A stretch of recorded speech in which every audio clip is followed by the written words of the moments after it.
Ok, Douglas, eu nasci em São Francisco do Sul, me criei em Curitiba e eu era mecânico industrial quando eu recebi a proposta para vir para o sul do Pará. E o governo federal naquela época, ele jogava na rádio, nas rádios nacionais, assumam a Amazônia antes que outros assumem. E aquilo foi chamando a atenção, a alforria do ouro, da madeira e aquele espírito pioneiro que muitos têm, como no meu caso eu tinha também. Eu recebi um convite para vir fabricar martelos para garimpo em Rio Maria. E cheguei em 80 em Rio Maria e com a euforia do garimpo nós começamos a expandir para essas regiões. E nesse período Andrade Gutierrez estava assumindo essa região para fazer um polo de agricultura para, provavelmente, eu acredito que na época era para atender o Grande Carajás. Então ela colocava anúncios nos jornais do Brasil para que o povo sulista viesse para conhecer essa região que era de um futuro enorme. E nessa vinda para cá, nesse convite, eu vim conhecer Tucumã. Em 81 eu entrei aqui, mas quando eu cheguei na entrada ali em Ourilândia, que chamava, tinha uma guarita que chamava Gurita na época, eu não conseguia entrar, porque tinha que vir a pé ou de jipe através da Andrade. Então, nesse período de trabalho em Rio Maria, o Babaçu nessa época estava dando muito ouro e nós conseguimos comprar um avião 210, uma coisa que eu mudei de vida em 3 meses, com 2 caminhões de pino de trator D6 e D7 e D8 para fazer martelos, nós compramos um avião 210 e nós íamos por cima. Nesse período compramos o prédio que eu tenho até hoje, que é a Pioneira Motores. Em janeiro de 82, eu vim para cá, para Tucumã, montei essa empresa e a empresa era numa cidade sem dono, porque nós éramos uma parte de São Félix, né? Mas não tinha prefeito, não tinha nada, nem subprefeitura.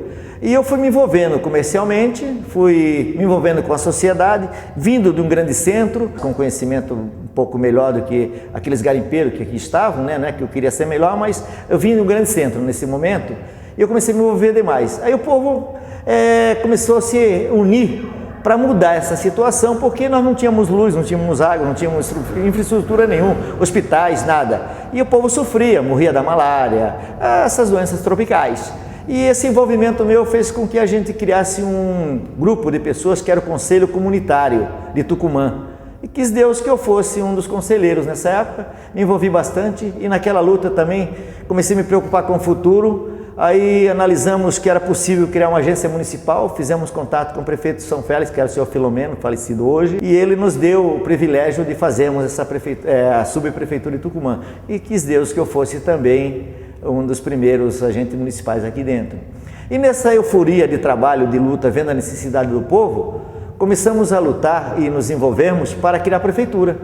E foi quando, em 88, trouxemos bancos nesse período, como agência municipal, como conselho comunitário, criamos a associação comercial, onde eu fui presidente também, e em 88 nós resolvemos lutar para criar o município, e graças a Deus, em 88, 10 de maio de 88, nós criamos Tucumã. Em 90 houve a primeira eleição, e quis Deus também que eu fosse o primeiro prefeito. E aí eu estou até hoje, aqui em Tucumã, lutando. Passei 4 anos, a minha história está aí, como você viu em algumas fotos, e relatos, né? E se você falar no meu nome, você vai ver que tem uma história de um pioneiro. Então eu sinto orgulhoso hoje de fazer parte dessa história, de pertencer nessa bela cidade que se chama Tucumã.